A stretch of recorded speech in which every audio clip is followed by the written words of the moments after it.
Hey, what's going on, guys? Zach here, CR42 Hunting. Just want to share with you some of the improvements that we've been doing out here on our property. We like to hunt coyotes, we got wild hogs, deer, all kinds, bobcat, rabbit, raccoons, I mean, you name it. But we've just done some improvements this year. Last year we went through a drought. We got a creek that's been flowing back here for several years behind our property. For some reason it hasn't been flowing on top of the drought last year. Maybe somebody dammed it up on their property further back, but we wanted to get a water source out here. And then one of our good buddies, David, he hooked us up with a protein feeder, gravity feeder. So I'm gonna go ahead and share with you guys some of the improvements, some things that we've done. Maybe you can take some of these ideas and run with it on your property or take them up to a next level. But feel free to leave a comment, ask a question, we'll respond, and I hope you enjoy. All right, so here we've got our blind. It's the only enclosed blind that we have on the property. It's 8 foot high, 8 by 8, 8 foot ceiling. That's our hog light you got there, but we recently just added the slope roof with the tin. Came across here, we put in a roof gutter system.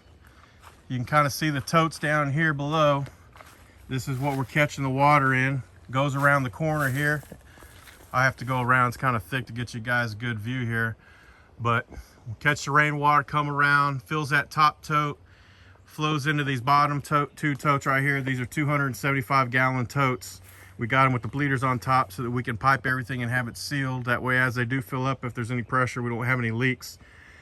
Then down here below, we plumbed everything together. It was fun trying to find all of these different size fittings and stuff for these totes, but we got it all together. It's a 1 inch. I put unions on everything, so if we ever have issues, clogs, plugs, we want to move it, we can disconnect it. I've got a bleeder valve down here, and then you can see it goes in the ground. So we actually dug this out last week, 25 yards, 75 feet, and it's over there next to, in between our gravity feeder and our corn spreader. I'll go over there and show you guys there in a second, but let me take you around over here and show you the top one that we feed this water into. So here you can see the concept comes around the corner, got a little slope to it, feeding down into this top tote.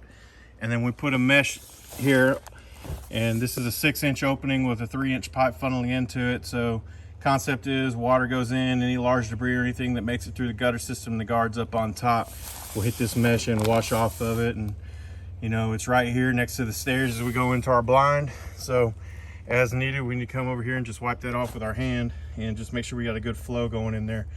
Something else that we did was we actually added a mineral into the water for the deer. So I got enough in here for all 3 of these totes, 275 gallons each. So you know, we're hoping that helps improve our herd and helps maintain them here.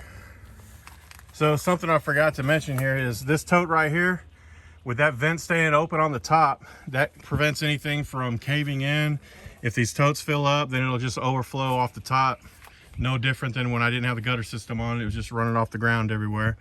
But I've got a union here, so if we go through another drought, we're not getting any rain for a while, and we go through all of these totes full of water, I can disconnect it here, take this tote that's not plumbed to anything directly on top and fill it up, bring it back. And I bought this neat little pump that I found on Amazon, and I hook up a drill to it and it'll funnel from one of these totes into the other totes. So makes it pretty easy. I'm hoping that we don't actually have to get to that point.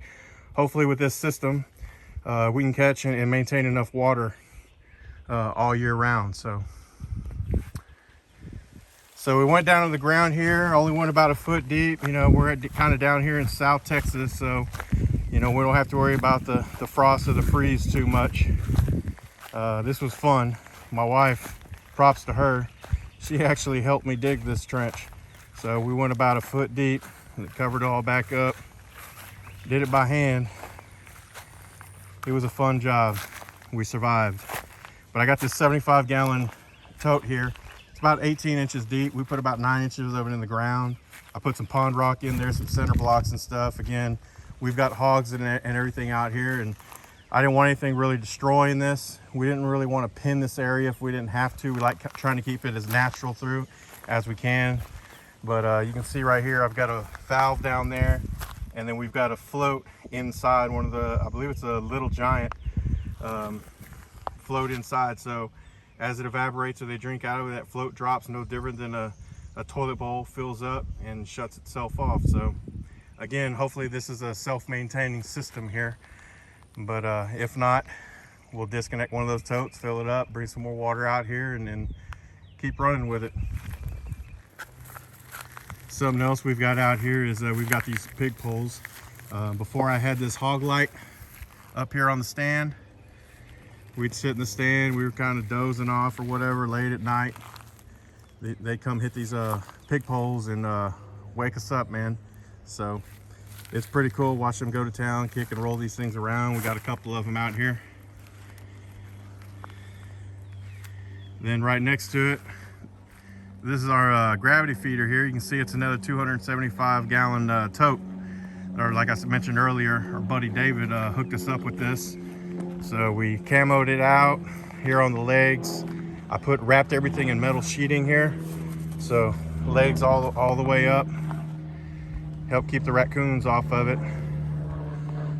So we've had it out here for about a month. I put about 600 pounds in it.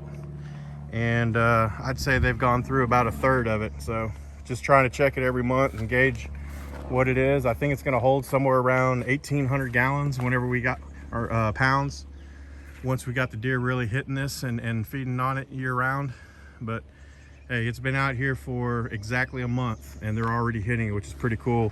I see all kinds of videos and stories of people mentioning that it takes them 6 months, but we started with the 50-50 mix, went with the Antler Max water repellent pellets, and just, you know, your typical deer corn. So just kind of show you up underneath here, the way we connected these is they have those toilet bowl connections, and then we just ran PVC. The top piece is screwed in. Rest of these pieces we have glued in just for durability. And we've got these sliding plates here so we can control the flow up and down. And then if any of our coons do make it up this metal sheeting that we've got here, then we've got these little tack, I guess foot pads. I forget the name for it, but you guys got the idea. Then over here in a separate area, we've got our corn spreader. The concept is I wanted to keep it far enough away to where it doesn't shoot in the water over here and cause anything to start mildewing or a bad aroma that might deter some of the deer. Really don't have the issue. I mean, you can see where we've had our feeders before and been moving around, and the hogs just rutting it up, getting full of water, and you know, just that smell. But we still get deer out here every single day and hogs every night. So, and then over here on the wall, when we put those pig poles out, Junior, he also made these gravity feeders. So we've got these up on the trees, and they're a little bit lower. Some of our smaller does and fawns can access these. So I think it holds roughly about 30 pounds maybe, and they usually go through it in a couple weeks. So, but again, hopefully these improvements maintain the deer on the property a little bit longer. You know, we have some stands further out, tree stands, open stands, but we like to hunt out of this one. We're hunting with our bows, or we're coming out here hunting at night with all the hogs. So hope you guys like it. Again, if you got any questions, comments, leave them down below. We'll respond. Hey, if you see any way you think maybe we can improve, man, let us know down there. You know, we're always learning, we're always growing. Maybe next year our next thing is to clear this middle area out here. About 100 yards down the way, we've got a gun stand back there, so maybe we turn that into a food plot and fence that in next year. But we'll give what we did this year a run and see how it goes. Hey guys, again, thank you for watching the video. Make sure you hit that like button, make sure you subscribe, hit that bell button so you get an alert every time we upload a new video. And like always, man, we appreciate you guys watching and tuning in. Again, leave us a comment down below. Hey, what you saw in this video today. If you see any other areas we can improve in, or you got any questions about what we did, let us know. And like always, we appreciate it, guys, and we'll see you on the next one.